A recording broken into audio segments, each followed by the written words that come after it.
Hi, welcome to another video. Today, we're diving into an interesting topic that I'm sure you'll find fascinating. Make sure to stick around until the end. In April 2023, an independent documentary team ventured into the dense forests of southeastern Ukraine. What they found was not just an abandoned village, but a gateway to one of the darkest chapters of the Cold War, a secret, forgotten underground laboratory that the Soviets never wanted anyone to know about. This is the story of the Land of the Dead, a complete report on a secret biological facility buried beneath a nameless village. What you hear is based on leaked documents, recorded footage, and evidence found at the site, and it all began with a simple mistake. A member of an independent documentary team from Kyiv received an anonymous email containing vague scans of a document from the late Soviet era. The sender, an unidentified person claiming to be a retired military archivist, said during the digitization of records in Kharkiv, a top-secret file, was mistakenly made public, and he saved a copy before the classification system was corrected. These documents, sold for a pittance on the gray market, referenced a project codenamed NZR-57 and pointed to coordinates deep in the forests of southern Zaporizhzhia. Months later, a team of three documentarians, a biomedical expert, and a Soviet military structures specialist, headed to that spot. The area they reached wasn't on any official maps. After navigating thick tree-covered paths and crossing a collapsed wooden bridge, they arrived at a village with a rusted sign showing only half-burned letters, Ritsa. At first glance, the houses seemed completely untouched, as if time had frozen there. On a table in one house, a 1983 magazine still lay open, an old radio, family photo frames, and clothes still hung on racks. At the village's end, a cluster of buildings stood, protected by metal fences, their windows welded shut with steel plates, and the entrance sealed with old military locks. Initially, the building was thought to be a local clinic or village school, but after great effort to enter and unlock the doors, what was found inside was fundamentally different. The space resembled a rudimentary research center, rooms with plain concrete walls, metal tables, broken glass, and empty medical equipment boxes. But beyond the first room, signs emerged, revealing the building's true nature. The walls were disinfected, and yellow warning lines on the floor led to several key sections. One of these lines led to the laboratory building. Within it was a section called Injection and Virology. This area had two stainless steel tables with injection stations and industrial refrigerators. Some labels were still readable: ZV-13, virus survival in acute respiratory conditions; intracellular test, R-mute, neurobehavior mutation after phase 2, oxy-zeta, artificial hypoxia stimulation, indirect control application. Notebooks were found, dated 1982 to 1984. One read, "Sample number 7 shows no brain response after 48 hours. Language, movement, and attention are gone, but it's alive." One building contained rooms like solitary cells, 10 small chambers, each with a metal door and a one-way viewing slot. In another room, lab gloves and a coat with brown stains were abandoned, alongside a notebook listing ZV reaction timelines, symptoms like fever, vocal numbness, sleep cessation, and mood shutdown.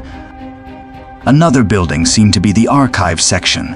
In one of its rooms, a metal shelf held several paper files, each with a photo attached, nameless faces marked only with codes. The files initially listed general details: age, gender, initial health status. But what shocked the documentary team were handwritten notes detailing the effects of various tests on each victim. Files: U3ZV13 virus test, a 41-year-old woman, no prior illness injected. with ZV13 described in documents as a delayed neural respiratory micropathogen. Effects were unnoticeable for 72 hours. Then symptoms emerged: name amnesia, unresponsiveness to sound, involuntary repetition of simple phrases. A note in the test's margin read. She rubs her hands on her face as if trying to recognize herself.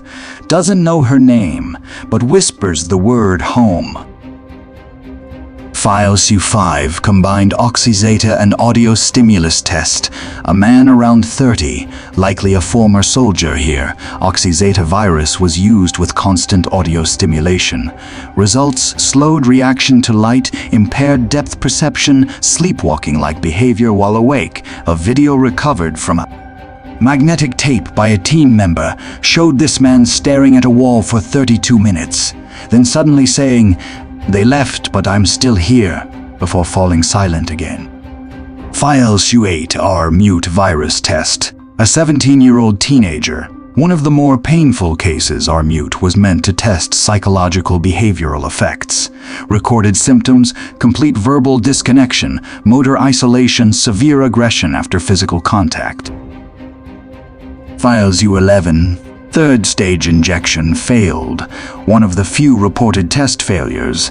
The subject suffered severe seizures after the third injection and, per internal reports, was left without medical intervention. The report noted the nervous system due to an adverse reaction, severed limb, connections, immobile, yet seemingly conscious.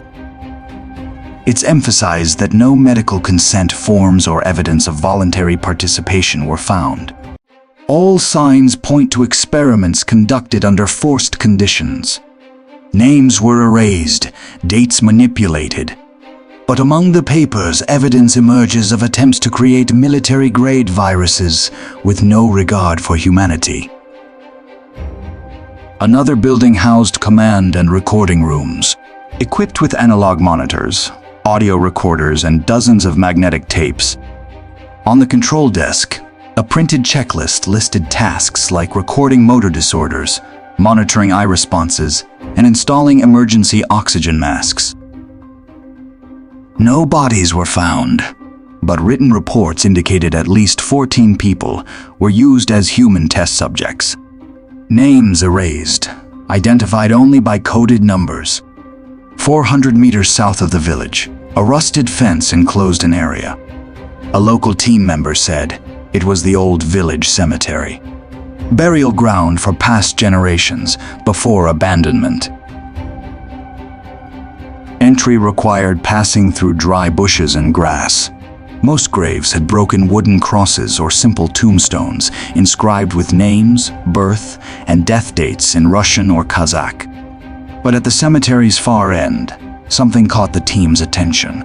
7 newer graves, with no tombstones or crosses, only rusted iron stakes driven beside them. No names, no birth dates, no origins marked these graves.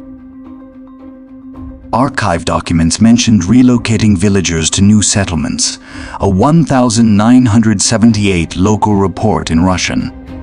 Translated as order issued to clear the area due to potential biological contamination risk. Relocate residents to 3 safe zones within a week. But the names of those actually relocated didn't match the 1,977 household count. Of 34 families, only 23 were registered at new destinations. The fate of the rest, unrecorded in any official archive. A documentarian said, "We suspect those left behind either resisted and stayed or were targeted for a project later started here, likely the experiment's first victims." Older graves dated to when the village was alive, but the new ones were from the late 1980, during the lab's covert operations. This duality suggests the village was once a native area, later repurposed as a sealed military zone. The team concluded the virus project's main goal was likely achieving human behavior control. They believed it could affect the brain or immune system, possibly designed for purposes beyond medical treatment. Thus, they deemed the project fraught with ambiguity and potential danger. The team believed the lab's sudden abandonment and left behind documents pointed to an emergency or deep internal project disputes. They speculated some project members opposed its goals or methods and fled to halt it or expose secrets. The abandoned documents might indicate the leavers intended to send a message or warning to the future, but couldn't return or take the data. After the team's return, all documents, footage, samples, and observations were compiled and sent encrypted to a private research institution. A comprehensive report was expected within months, but it never came. Per a team member, soon after sending the data, they received unusual calls. Vague messages warning against unauthorized release of dangerous information and advising silence for personal safety. Weeks later, a documentarian reported the main hard drive with video and audio files vanished during a nighttime studio theft. Local police issued no official report, and no signs of forced entry or sabotage were found. Since then, all efforts to recover backups or reconnect with the analysis team have been fruitless. Ultimately, the lab's secrets and the abruptly abandoned project remain shrouded in mystery. The left-behind documents, mere relics of efforts and fears, never fully clarified. Secrets perhaps better left unexposed.